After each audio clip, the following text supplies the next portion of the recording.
In one of his first policy speeches, if you could call it that, former President Donald Trump said that he wants to build a dome around the United States.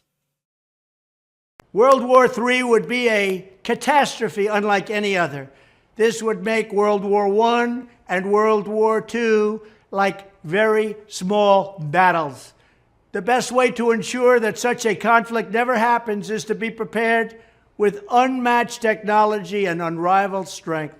To this end, when I'm Commander-in-Chief, to build a state-of-the-art next-generation missile defense shield. Just as Israel is now protected by the Iron Dome, a dream once thought impossible, America must have an impenetrable dome to protect our people. Okay. I'm sorry. This would make World War I and World War II like very small battles.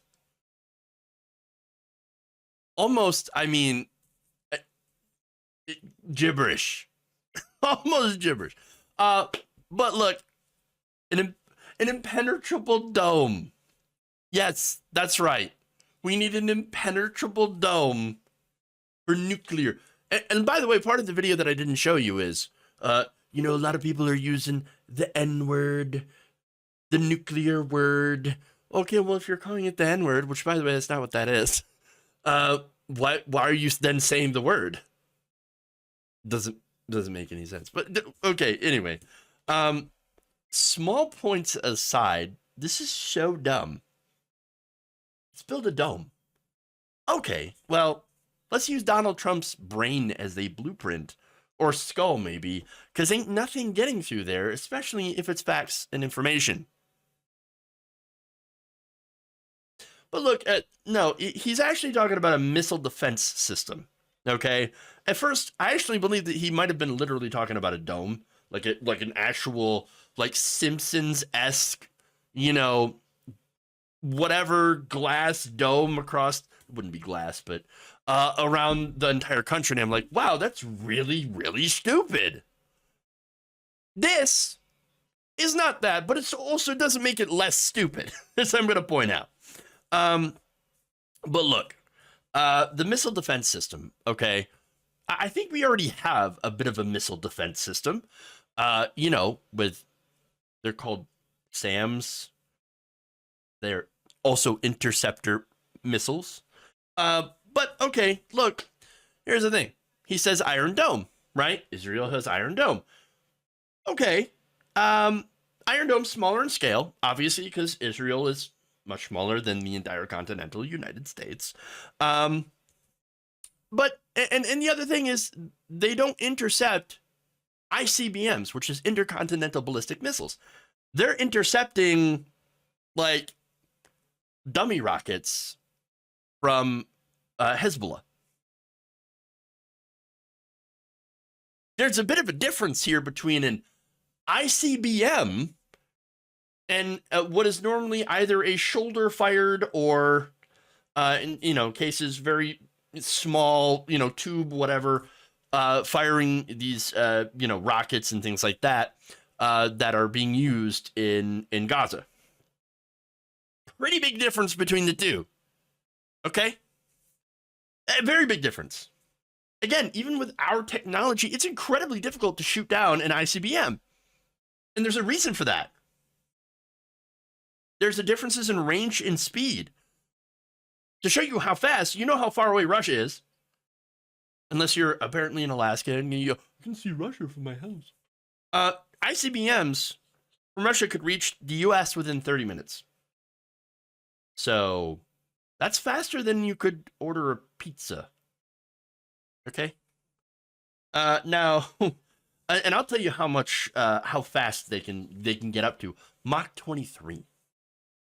So that is about 17,500 miles an hour. That's really fast. Yeah, it can be pretty difficult to shoot something like that down.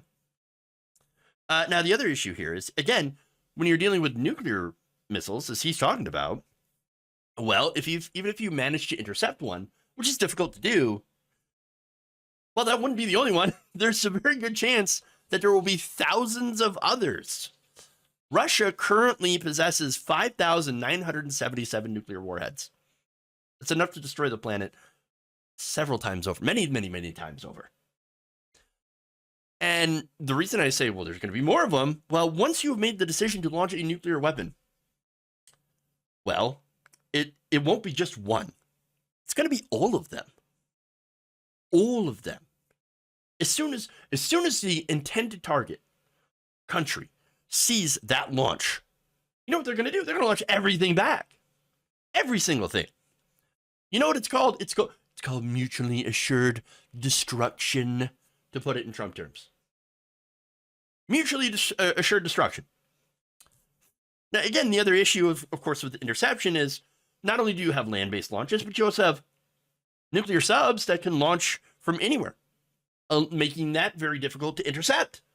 A sub-based missile, by the way, can reach the United States from anywhere from 10 to 15 minutes. That's not a lot of time to intercept, if possible.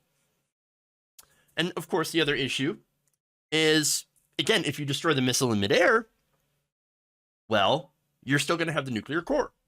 That nuclear core is, now, it's not going to cause a nuclear explosion, which I originally believed, like, oh crap, it's going to just blow up a bunch of nukes in air.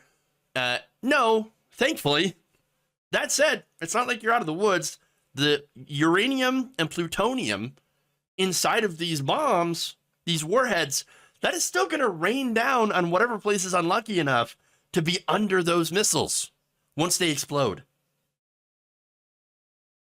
And once again, these two nuclear superpowers, the United States and Russia, will be shooting thousands and thousands of missiles at each other. The majority of them are going to hit. You're not going to be able to intercept them all. There's going to be massive devastation. There's going to be radioactive fallout. Basically, what I'm trying to say is that in this nuclear exchange, we are all fucked. There's no simple way to put it. And by the way, there is also no such thing as a surgical nuclear strike or a tactical nuclear strike. That is not something that is happening. It is a disaster. And by the way, I guess if that happens, we would probably need a literal dome to live in because the world would be completely uninhabitable.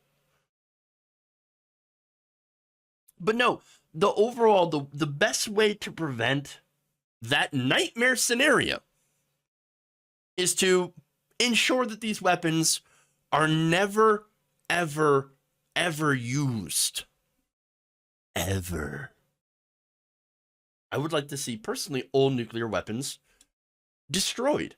Now, unfortunately, that seems about as likely as Donald Trump getting actually able to build his dome, whatever that looks like.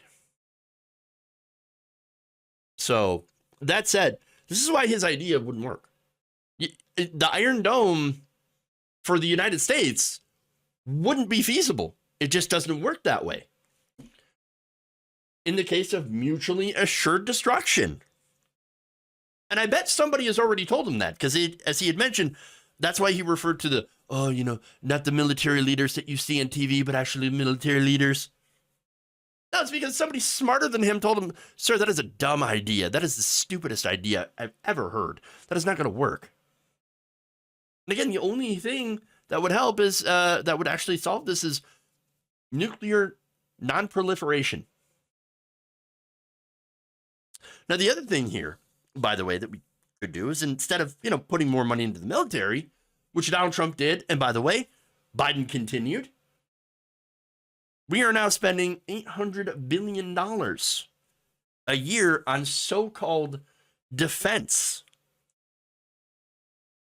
Where we should really be pursuing diplomacy as much as possible, especially in the case of, again, other nuclear powers.